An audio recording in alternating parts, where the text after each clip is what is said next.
Hi hello welcome to our channel enlighten Amulya. So బోధనా ప్రణాళికలోని next questions అయితే చూద్దాం. ఓకేనా.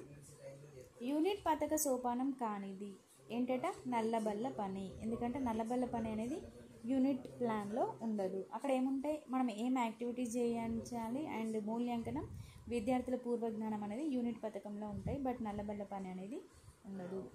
నెక్స్ట్ క్వశ్చన్, సమీప భవిష్యత్తులో చేసే చర్య కోసం రూపొందించిన పథకం లేదా మార్గదర్శిని అని ఏ పథకాన్ని పిలుస్తారు? దీన్నే పాఠ్య పథకం. సంబంధం కలిగి ఉన్న ఒక సుదీర్ఘ విషయాన్ని ఏమందురు అంటే యూనిట్. తరగతి గదిలో జరిగే చర్య ప్రతిచర్యల ప్రతిరూపమే పాఠ్య పథకం. నెక్స్ట్, సాధారణంగా మనం ఉపయోగిస్తున్న పాఠ్యపథక సోపానాలలో బోధనా సామాగ్రి తర్వాత వచ్చే సోపానం ఏంటంటే నల్లబల్ల పని. బోధనా సామాగ్రి అంటే టీఎల్ఎం అన్నమాట, టీచింగ్ లెర్నింగ్ మెటీరియల్. బోధనా సామాగ్రి తర్వాత మనం ఏం చేస్తాం? నల్లబల్ల పనిని యూజ్ చేస్తాం. నెక్స్ట్, హెర్బార్షియన్ ప్రతిపాదించిన పాఠ్యపథక 6 దశలలో సాధారణీకరణానికి సింహావలోకనానికి మధ్య ఉండే సోపానం. దీనికి ఆల్రెడీ కోడ్ చెప్పుకున్నాం కదా, P² అదర్ అని. ఇక్కడ G అంటే జనరలైజేషన్ సాధారణీకరణం, సింహావలోకనం అంటే రీక్యాప్యులేషన్, దీన్నే పునర్విమర్శ అని కూడా అనడం జరుగుతుంది. సో వీటికి మధ్యలో ఏముంది? ఏ అంటే మళ్ళీ సంసర్గమా అన్వయమా అనుకోవద్దు. ఏ అంటే ఏంటిదంటే ఇక్కడ అప్లికేషన్. అప్లికేషన్ అంటే ఏంటి? అన్వయం. నెక్స్ట్ క్వశ్చన్, క్రింది వాటిలో సమ్మిళిత కృత్యమునకు ఉదాహరణ చూడండి. విషయ విశదీకరణ, నియోజనం, విద్యార్థుల అధ్యయన పర్యవేక్షణ, వినియోగం. సో వీటన్నింటిలో సమ్మిళిత కృత్యాలకి ఎగ్జాంపుల్స్ ఏంటి అంటే నియోజన ఇంకా వినియోగం. నెక్స్ట్, హెర్బార్ట్ ప్రతిపాదించిన ఏ దశలో ఉపాధ్యాయుడు తాను బోధించిన పాఠ్యాంశంపై విద్యార్థులు ఆర్జించిన జ్ఞానం, అవగాహన మొదలైన లక్ష్యాలను పరీక్షిస్తాడంటే సింహావలోకనం. అంటే రీక్యాప్యులేషన్ టైంలో అసలు మనం ఏం చెప్పినాం, పిల్లవాళ్ళకి ఎంత నాలెడ్జ్ వచ్చింది, వాళ్ళు మనం చెప్పిన విషయాలన్నీ అర్థం చేసుకున్నారా లేదా, ఎంతవరకు అర్థమైంది అంటే అవగాహన. ఇటువంటి లక్ష్యాలన్నింటినీ కూడా టీచర్ అనే అతను రీక్యాప్యులేషన్లో భాగంగా అంటే పరీక్షించడం జరుగుతుంది. నెక్స్ట్ క్వశ్చన్, హెర్బార్టియన్ స్టెప్స్ చాలా ఇంపార్టెంట్. చూడండి ఎన్ని క్వశ్చన్స్ వస్తున్నాయో. హెర్బార్ట్ ప్రతిపాదించిన ఏ దశలో విద్యార్థికి అన్ని పూర్వభావాలు ప్రస్తుత పాఠ్యాంశాలకు సంబంధించిన నూతన భావనల మధ్య పోలికలు చేయడం జరుగుతుంది? పోలికలు అంటే ఇక్కడ సంసర్గన్ అసోసియేట్ చేస్తారు అన్నట్టు. ఇప్పుడు మనం ఈ లెసన్ చెప్తుంటే దీనికి ముందున్నటువంటి పూర్వజ్ఞానం అండ్ ఈ లెసన్కి సంబంధించినటువంటి ప్రస్తుత పాఠ్యాంశాలు ఇవి రెండింటిని కలిపి అసోసియేట్ చేసుకుంటూ చెప్పాలి. అసోసియేషన్ అంటే తెలుగులో సంసర్గం. నెక్స్ట్ క్వశ్చన్, ఏ ఒక సమితి, n of a is equal to k అంటే number of elements in set A is equal to k. అయితే ఆ సమితికి ఏర్పడే ఉపసమితులు 2k అని నిర్ధారించుట హెర్బార్ట్ యొక్క ఏ దశను సూచిస్తుంది? ఇది సాధారణీకరణ. ఇది నిజానికి చెప్పాలంటే ఇండక్టివ్ మెథడ్ కిందకి వస్తుంది. ఫస్ట్ ఒకటే తీసుకున్నాం అనుకోండి, ఒక దానిలో ఒకటే ఎలిమెంట్ తీసుకుంటే దానికి పై, ఇది అన్నింటికి ఉపసమితి, దీంతో పాటు 1 అనేది ఉపసమితి. సో ఎన్ని ఉపసమితులు వచ్చినాయి అంటే ఎన్ని సబ్సెట్స్ వచ్చినట్టు అంటే 1 తీసుకుంటే 2 వచ్చినాయి, 2 అంటే ఎంత? 2 అన్నట్టు.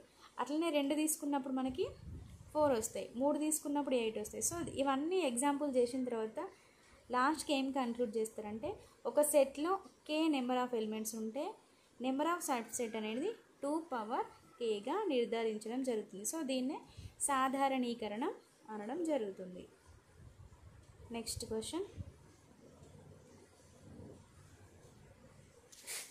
విద్యార్థులు సాధించాల్సిన సాధారణమైన నిర్దిష్ట లక్ష్యాల సాధనకై అధ్యాపకుడు ఉపయోగించాల్సిన విషయాన్ని, సాధనలను, పద్ధతులను సూచించే పథకాన్ని పాఠ్య పథకం అంటారు అని ఈ పాఠ్య పథకం యొక్క డెఫినేషన్ ఇచ్చింది ఎవరు అంటే బోసింగ్. గుర్తుపెట్టుకోండి. ఓకేనా. విద్యార్థులు సాధించాల్సిన సాధారణమైన నిర్దిష్ట లక్ష్యాల సాధనకై అంటే వాళ్ళు లక్ష్యాన్ని సాధించాలంటే ఉపాధ్యాయుడు అంటే అధ్యాపకుడు ఎటువంటి వాటిని ఉపయోగించాలి, ఎటువంటి పద్ధతుల్ని అనుసరించాలని రాసుకునేటువంటి ఒక పథకమే పాఠ్య పథకం అని చెప్పింది ఎవరు? బోసింగ్. నెక్స్ట్ క్వశ్చన్, మంచి యూనిట్ లక్షణములు చూడండి. యూనిట్లో విద్యార్థి జీవిత సంబంధ అన్వయాలు ఉండాలి అంటే డైలీ లైఫ్కి సంబంధించినటువంటి అప్లికేషన్స్ ఉండాలి. ఎస్. యూనిట్లో కృత్యాల శ్రేణి ఎక్కువగా ఉండక్కర్లేదు అంటే యాక్టివిటీస్ ఎక్కువ ఉండక్కర్లేదు అంటే కొన్ని యూనిట్స్కి ఉండాల్సిందే. అండ్ అధిక సామర్థ్యం గల విద్యార్థులు యూనిట్ పరిధిని దాటి వెళ్ళడానికి అవకాశం ఉంది. అవును. ప్రత్యక్షమైన కృత్యాల ప్రాతిపాదికగా ఉండాలి. అంటే డైరెక్ట్ యాక్టివిటీస్కి ఎక్కువ మనం స్కోప్ ఉండేలాగా చూసుకోవాలి. సో ఈ 3 కరెక్ట్.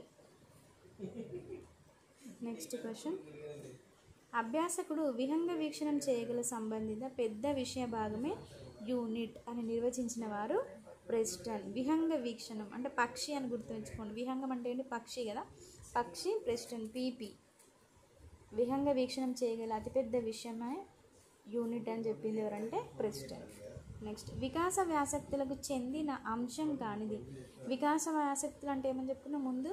ప్రారంభ వ్యాసక్తులు ఉంటాయి అంటే స్టార్టింగ్, మధ్యలో డెవలప్మెంటల్ ఉంటాయి అంటే వికాస వ్యాసక్తులు యాక్టివిటీస్, అండ్ లాస్ట్కి అంత్య వ్యాసక్తులు ఉంటాయి. సో ఇక్కడ ఏమొస్తాయి? శీర్షిక ప్రకటన వస్తుంది. ఈ విషయ సమర్పణ, విషయ అభివృద్ధి, సామాన్యీకరణం అనేది ఈ స్టేజ్లో వస్తాయి.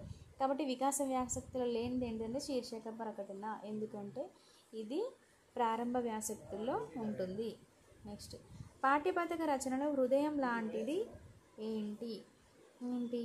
లక్ష్యాలను వ్రాయడం అనేది హృదయం లాంటిది. ఆబ్జెక్టివ్స్ అన్నిటిని మనం రాయగలగాలి. నెక్స్ట్. ఒక విద్యా సంవత్సరంలో సాధించే విద్యా లక్ష్యాలకు అనుగుణంగా తయారు చేసే పథకమే వార్షిక పథకం. ఎందుకంటే టోటల్ అకాడమిక్ ఇయర్కి సంబంధించినటువంటి మనం రాస్తాం కాబట్టి అది వార్షిక పథకం. నెక్స్ట్. యూనిట్ అంటే విద్యార్థుల అవసరాలకు అభిరుచులకు సంబంధించి విడదీసిన శ్రద్ధతో ఎన్నుకున్న విషయ బాహ్య రూపం అని అన్నది ఎవరంటే ఆర్ఎన్ఎల్ స్టీవెన్సన్. అవసరాలు అభిరుచులకు సంబంధించి విడదీసిన శ్రద్ధతో ఎన్నుకున్నటువంటి విషయ బాహ్య రూపం అని చెప్పింది ఎవరు? RNL Stevenson. ఇవి గుర్తుపెట్టుకోవడం తప్ప వేరే ఏం లేవు. మీకు వీలైతే ఒక చిన్న కోడ్ పెట్టుకోవడానికి ప్రయత్నించండి. నెక్స్ట్. యూనిట్ పథకాన్ని తయారు చేసేటప్పుడు విషయ విశ్లేషణ తర్వాత దృష్టిలో ఉంచుకోవాల్సిన అంశం ఏంటంటే విషయాన్ని అంటే మనం కంటెంట్ చెప్పిన తర్వాత ఏంటి దానికి సంబంధించినటువంటి లక్ష్యాలు ఇంకా స్పష్టీకరణను దృష్టిలో ఉంచుకోవాల్సి ఉంటుంది. ఎటువంటి లక్ష్యాన్ని సాధించాలి, పిల్లలకి ఎటువంటి స్పష్టీకరణ స్పెసిఫికేషన్స్ ఇవ్వాలి, వాళ్ళు ఏం సాధించాలనేది మనం దృష్టిలో ఉంచుకోవాల్సి ఉంటుంది. వాటిని ఉద్దేశించి మనం విషయ విశ్లేషణ జరపాలి. విద్యా లక్ష్య సాధనలో ప్రథమ సోపానం ఫస్ట్ స్టెప్ ఏంటి అంటే ప్రతి పాఠానికి తగిన పాఠ్య పథకాన్ని తయారు చేసుకోవడం.